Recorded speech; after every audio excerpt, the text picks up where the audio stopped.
يا أخي برا برزكم نازنم يا أخيت يا أخيت أجل يعني لهم يا أخي بوا بقول هم كيف بقول ألن كاك جنب لي ألن باكم كاك عبد الله باشترى عزيزة كيمن بيشكي بلي عبد الله كاك هم عبد الله كاك جان بس من كاك بلي ألن بابك مجال رحمة بابت تو مجال كاك جان تو بو بزورناوي من غوري براكم بلي ألن كاك جان طبعا لا باشا لا تبدلي راسه شلون انا تقارش بابا جان لسلام مرقا لقيامتها والله اعلم انساني مسلمان بونا او بامريكا بيخوشه او قاعدك الروح بزل كافري بونا او بامريكا برزم بلي ألن داقا ايه برزم اتو ابونا انا كاك مسكوت لا في جنابتي هاتمت بيشكي السلام عليكم. عليك السلام ورحمة الله وبركاته. اگر بکری مایکی کاک یا اخی دا بخی چند دقیق من حزکم قصه لقل جنابت کم پیشکی امن نمونی جنابتم هنا و بلا من بحكمي ويك وتعرشتن بلا نابيته و او بیا برز جنابتي بي كافر للاي من جنابت كافر نيد وبشانازي و لسر منبرو نقلي جنابتم كركا جنابت بيشان شون بوي است جنابت چی علي وعلي هیچ تێکم نەدۆزیە وە کارە و پشت بەخوای تعالی عیلاجەکەی شی ئاسانە ئەمە خاڵێک و خاڵێکی تر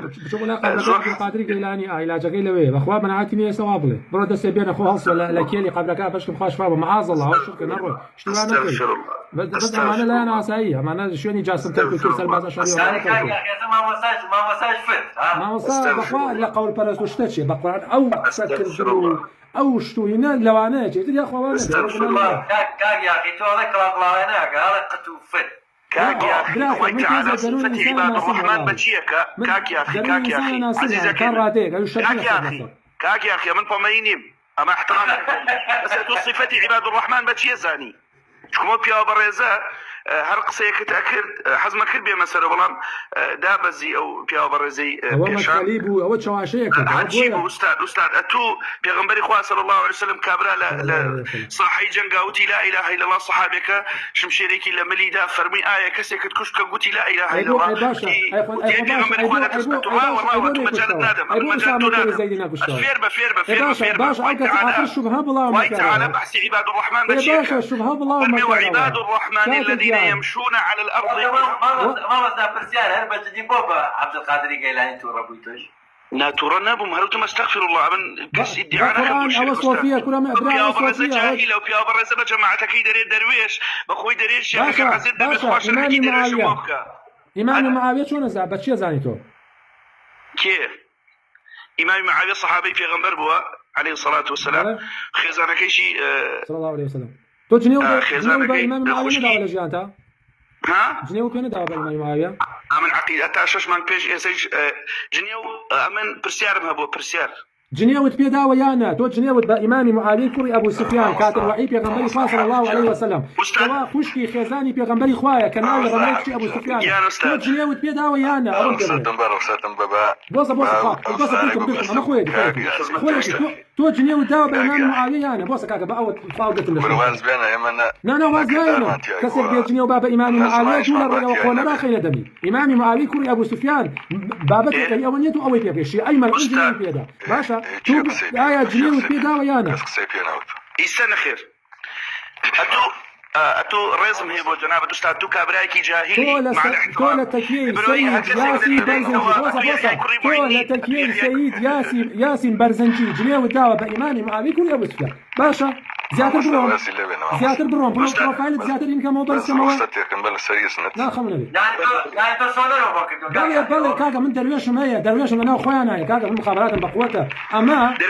بالي قسنا كي بخوا هقصي بينما أما أو كسي كاكا من إمام معاوية هر كسي بدا بإمام معاوية قونا ركاني بي برزان رمضان برارو برزان رمضان قونا ركاني بي إمام معاوية يوي سولة شي أيمن أنجي تو من حرشيك بكم من زناج بكم بس تو بوجني ودي بإمام معاوية تخوا نامري تخوا تاريخ نامري تو بو كان بقرباني والله أنا ألف لك يا نبو إمام معاوية أنا سيف عمري في قنبري بيني با شي ما مسح حامد بس ليرب صحابي پیغمبری خو اي بو جنيوتي بإمام معاوية صلى الله عليه وسلم جنيوم داون الليفه كل نادو انا عشان يبكى كنت داين جنيوم داون برام لا يا اخي يعني واحد كفر لك غلطي كردو دا اللي بردني كيلو شيء يا اخي جان چی دوام ده وهینه هم بونارد بله من بردام زانیاری بله بردام زانیاری بله بله أنا خوش كان أم كابرايا جنيوي داوا بالإمام معاوية كوري أبو سفيان والزيادين لسري بالراش تقال من داعي وبضغطان كريش داعي باشا خوشي حاشاي لناكا شامل مختاناكا ما الله أقدر حاشاي لناكا يعني على سنة متو بلا بيتو ولا سر أويش سكرة يعني توكا جنيوي دان بالإمام معاوية تقسمك أو ملايا ولا تقسمك ملاك يا ملا تو خوانا ما مستعد شنو يا اخي يعني كل الدنيا ودا جنوب الإمام معاوية ده بلا أما قاطني إياه أما اشتكي كاكا بقران بقاطع من بقاطع كلوكا أما اشتكي عشاني بلا كاكا جنايكي كل بلا جنايكي بمندا بلا جنايكي بدايك جنايكي بالإمام معاوية بلا إمام معاوية صحابي بيغمر إخوابه كاتب وحي بيغمر إخوابه بلا خزوري بيغمر إخوابه صلى الله عليه وسلم كاك ما مستعمل ملا حامد بوشي جنيوة دي بإمام معاوية كل وازلونا جواب بلو كاك يا أخي سيرمك ولا قزاقور دردي جرام ما بقى مقسم لقى طواني عمرو نمني ملحد باشا هيك الدنيا تو تشي تاخذ هذا هيك سكيت واقف باش يسلمني او ملايها تو يا سبب على ده ولا انا تقول او بقي ما تم يفتح دول بيشتري يكتري ناس نعم اخوي استاذ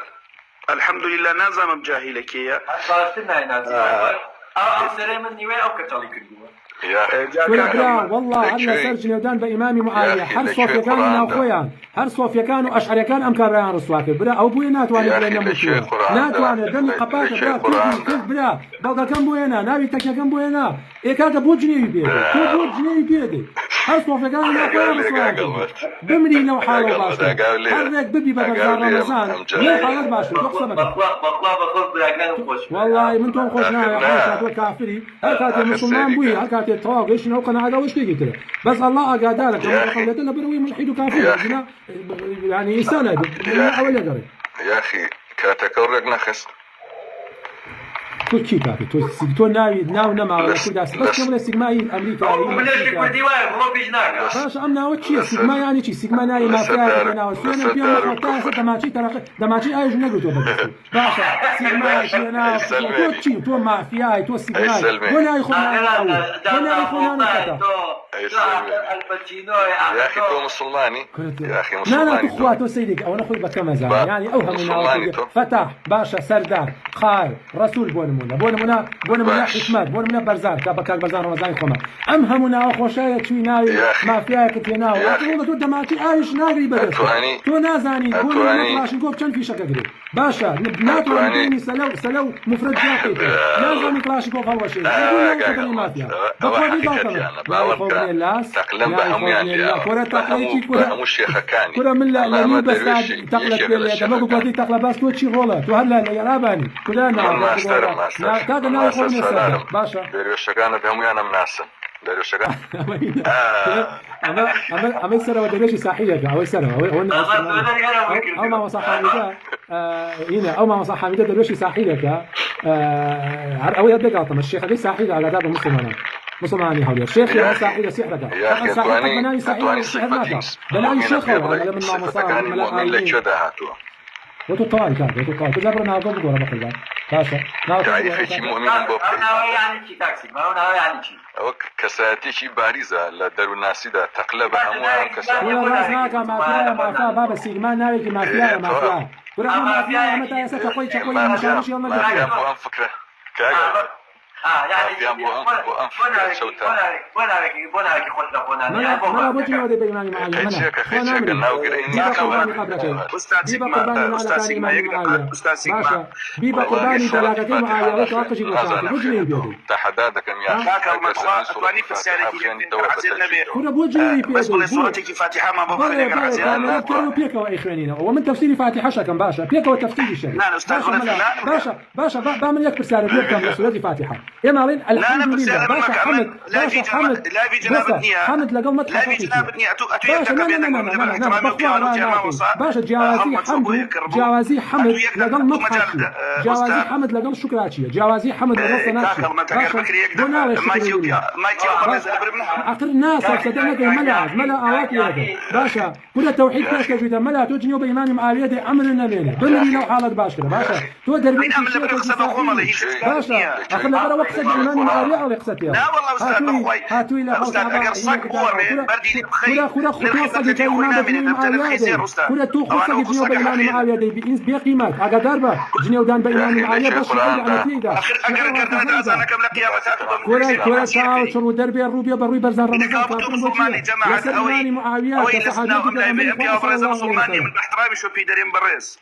لبري باوري بقيامة دنيا باوري بقيامة الناس أما لاجي مش أخوي شويري مشتيكا شو تشندين تكيد دريان كردوا باشا لسر أوش دعنا أسايا تكي مدرسية أشد أنت كي بصايك لسر لا يساعد شيخك ساحر هركس يا ساحر شويرية ضل هركس يا ساحر بطاغوت شويرية مشتيكا أما لا تموسى أما لا مش أخوي أشد هركس كي دريا كان لسر شويرتي باشا مش أخوي دور خوارو ملا برو عمرو لا يقدر يشتغل بإيمان معاوية بو جنيه بيدي بو كاكا جان والله جنيه وبابا من برا جنيه وبابا بخيزة بس جنيه بو جنيه ودي بصحابة تو نامري تو تاريخ ناويتو ها اي كجنيه ود بيدا بو ناتي بدي سابله كاكا جان طب عازم اوام خوارو لا شبهي عقلي خويا وبين خلقك اقر او باوري هي وش ملاقيا وش وحيدك او ادعاء فكرانك باوري بقيامتها منو اولى بارقاي خويا كبيرينو تنازعني جاهز عنده تنازعني جاهز عنده سناتشيه تنازعني جاهز عنده مدحشيه السلام عليكم ورحمه الله اذا خاطبهم الجاهلون قالوا سلاما السلام عليكم ورحمه الله وبركاته ابوي جالك يقول انا ما بيني برايان والله نازعني حمدياني شي طبعا بيش انا ان شاء الله تفسيري فاتحه تفسيري يقدو سعيد كان بوكم باذن اخوا وشبه وش جواز كان تابو دانم چونك حمد جواز لقل شكرا حمد جواز لقل مدحه جواز لقل سنا هل يكون معناه حمد همشتكي كوكراوتەوە حمد وعدە لە کاتە هەم بە گەورەیە زانی هەم خۆشیش دەوێت بەڵام مەدەحوانیە مەدەح بۆ نمونە تۆ شعرێکە نووسی بۆ مەسعود بەرزانی نە بە گەورەیە زانی نەخۆش دەوێت لە پێناوی پارە ئەوە بەرحەڵ کاکە با من بڕۆم درەنگە بخوا درەنگە و دەرەشانمی شاوەڕێ مەکەن